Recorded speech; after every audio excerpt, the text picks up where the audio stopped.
Everyone, class 7, subject science, chapter 1st, part 3, Venus flytrap. Insects are lured by the nectar into the jaw-like leaf trap of the Venus flytrap plants. Once the insect sits on the leaves, the jaw clamp shut and the insect is trapped in it. The plants immediately secretes digestive juice that flush down and then dissolve the insect. Venus flytrap कीट जो कीड़े होते हैं अमृत द्वारा लाल हो जाते हैं। Venus flytrap संयंत्र के जबड़े के पत्तों के जाल में फंस जाते हैं। जब कीट पत्तियों पर बैठ जाता है तो जमा दब जाता है और कीट फंस जाता है। पौधे तुरंत पाचक रस को स्रावित करता है जो कि डूब जाते हैं। फिर कीट में घोल देता है। Sudev, its leaves are covered with hair-like structure, tentacles that issue a sticky dew-like substance that glitters in the sunlight. When an insect lands on the sticky tentacles of a Sudev plant, it struggles to free itself, but this struggling stimulates the tentacles to tighten their grip. The tentacles then produce a digestive juice that dissolve the victim. अब हम देखते हैं सुडेव जो होता है इनकी पत्तियों में बालू जैसी संरचना होती है, टेंटलेस से ढकी होती हैं। यह एक चिपचिपा ओस जैसा पदार्थ होता है जो सूरज की रोशनी में चमकता है। जब एक कीट सूडे के पौधे में चिपचिपे पदार्थ में बैठता है तो वह खुद को मुक्त कराने के लिए संघर्ष करता है, लेकिन यह संघर्ष तंबू को उत्तेजित करता है। तंबू तब तक एक पाचक रस का उत्पादन कर लेता है। Pitcher plants, the leaves of the pitcher plant develop from the tips of leaves which stand into tendrils and then swell like balloons. The pitchers have a lid that acts as a landing platform for insects. It also helps to prevent rainwater from diluting and digestive juice inside the pitcher. The inside of the pitcher is lined with downward pointing hair which do not allow any insect to climb back and escape. Insects are attracted to the pitcher by its scent or color and slide down the valve down into digestive juice at the bottom which dissolve the insect. Pitcher plant एक कलश पादप होता है जो कि घड़े के पौधे की पत्तियों जैसा विकसित होता है, जो टेंडल्स और गुब्बारे की तरह फैलता है। पिचर एक ढक्कन है जो कीड़े के लिए लैंडिंग प्लेटफॉर्म के रूप में कार्य करता है। पानी के जग जैसा होता है जो पाचक रसों को पतला करने से रोकने में मदद करता है। जग के अंदर की ओर नीचे की ओर बालू की परत होती है जो कीड़े के पीछे भागने की अनुमति नहीं देती। कीड़े जग में इसकी गंध या रंग से आकर्षित होते हैं और दीवारों के नीचे की ओर खिसकते हैं। पाचन रस में फिर डूब जाते हैं। कीट डिसॉल्व हो जाते, घुल जाते हैं। Bladderwort, the stem and slender leaves of bladderwort bear a large number of very small pear-shaped bladder. The bladders have small membrane covers that act as doors. Their oval shape create a vacuum that sucks in tiny insect within 1/1000th of a second. When they trigger the hair that are located around the doors. Digestive juice are then released inside the bladder to digest the prey. अब हम देखते हैं bladder वो ये बड़ी संख्या में बहुत छोटे नाशपाती की आकार के होते हैं। ब्लैडर्स में छोटे झिल्ली वाले आवरण होते हैं जो दरवाजे के रूप में कार्य करते हैं। उनके अंडा का आकार एक वैक्यूम बनाते हैं जो 1 सेकंड के 1000 हिस्से के साथ छोटे कीड़ों में सोते होते हैं। दरवाजे के पास स्थित बालों को ट्रिगर करते हैं। पाचन रसों को पचाने के लिए ब्लैडर के अंदर छोड़ा जाता है। Symbiotic plants. The plants which mutually benefit each other are called symbiotic plants. This kind of mutual relationship is called symbiosis or mutualism.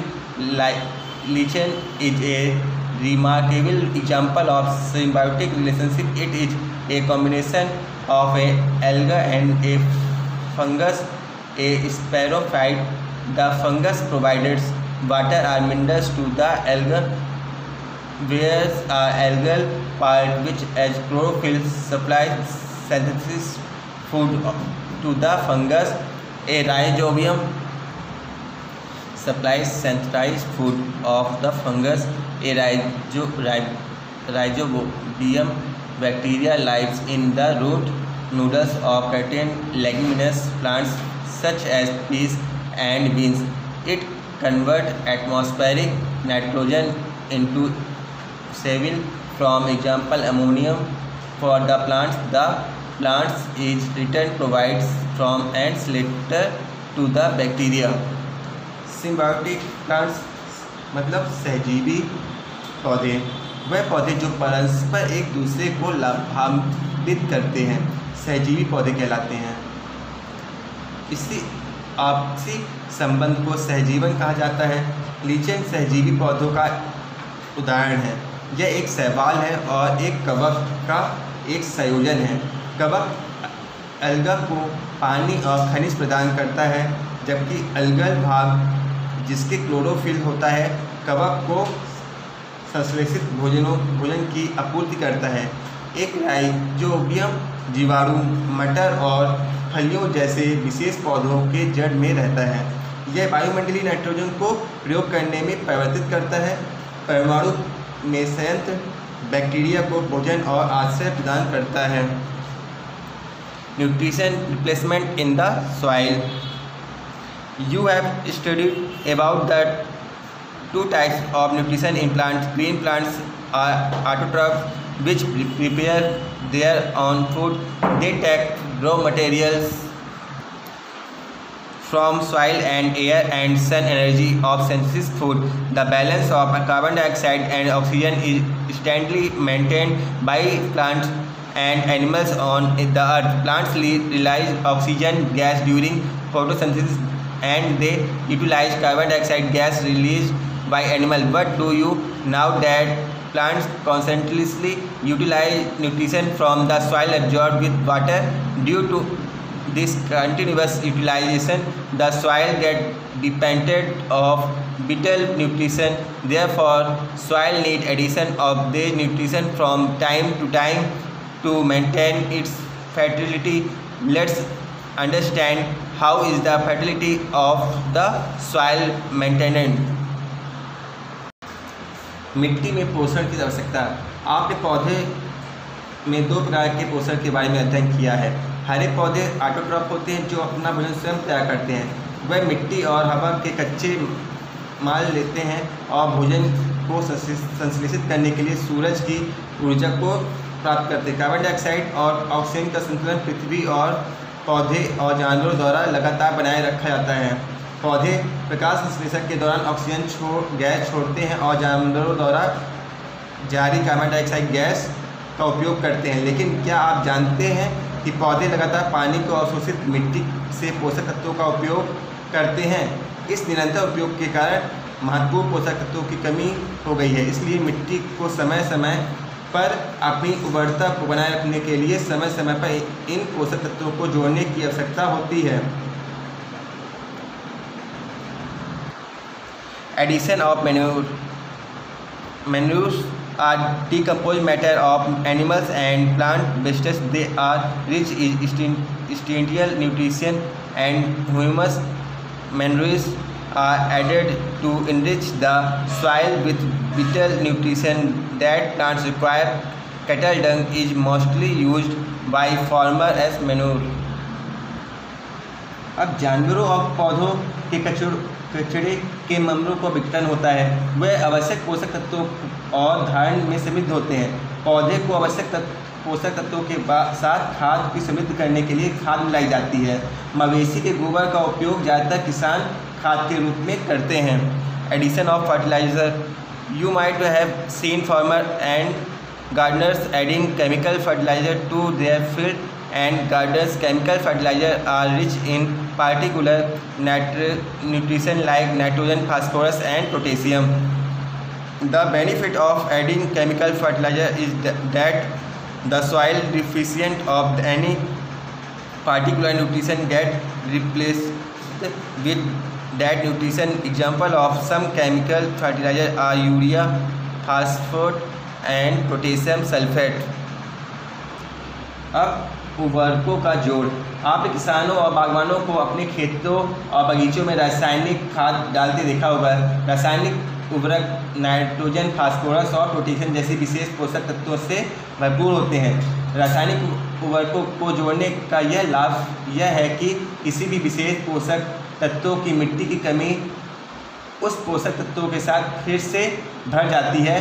कुछ रासायनिक उर्वरक जैसे यूरिया, फॉस्फेट और पोटेशियम सल्फेट का यूज करते हैं। Addition of compost, in their previous class you have learn about the making of compost and its benefits. Compost can be made by utilising biodegradable wastage generated in your homes. It is cheap, safe and enrich the soil with valuable nutrition. अब खाद का जोड़, पिछले कक्षा में आपने खाद बनाने के बारे में सीखा होगा या पढ़ा होगा। इसके अलावा बायोडिग्रेडेबल कचरे का उपयोग करके कंपोस्ट बनाया जा सकता है। हमारे घरों में से उत्पन्न यह सस्ती है और सुरक्षित होती है और मिट्टी को समृद्ध करती है। Growing leguminous crops for soil enrichment. Plants require nitrogen to make proteins. After harvesting, the soil becomes nitrogen deficient. Although nitrogen gas is available is plenty in the air, plant cannot utilize it directly. They can absorb nitrogen only in soluble form. Symbiotic association of rhizobium and leguminous plants like peas, grains, beans is a natural way of replacing the soil with nitrogen. So sometimes farmers grow these plants alternately with other crops. This restores the nitrogen content of the soil which was used up by the earlier crop. अब protein बनाने के लिए पौधों को nitrogen की आवश्यकता होती है। कटाई के बाद मिट्टी नाइट्रोजन की कमी हो जाती है। हालांकि नाइट्रोजन गैस हवा में प्रचुर मात्रा में उपलब्ध है। पौधे सीधे इसका उपयोग नहीं कर सकते, वह केवल नाइट्रोजन को अवशोषित कर सकते हैं। घुलनशील जैसे मटर, अनाज, बीन्स जैसे राइजोबियम और लेग्यूमिनस पौधे को सहजीवी संग नाइट्रोजन के साथ मिट्टी को फिर से घुलने के तरीके में एक प्राकृतिक तरीका होता है। इसलिए कभी कभी किसान इन पौधों को अन्य फसलों के साथ वैकल्पिक रूप से उगाते हैं। मिट्टी को नाइट्रोजन सामग्री को पुनर्स्थापित करता है जो पहले की फसल द्वारा उपयोग किया जा सकता है। Thank you.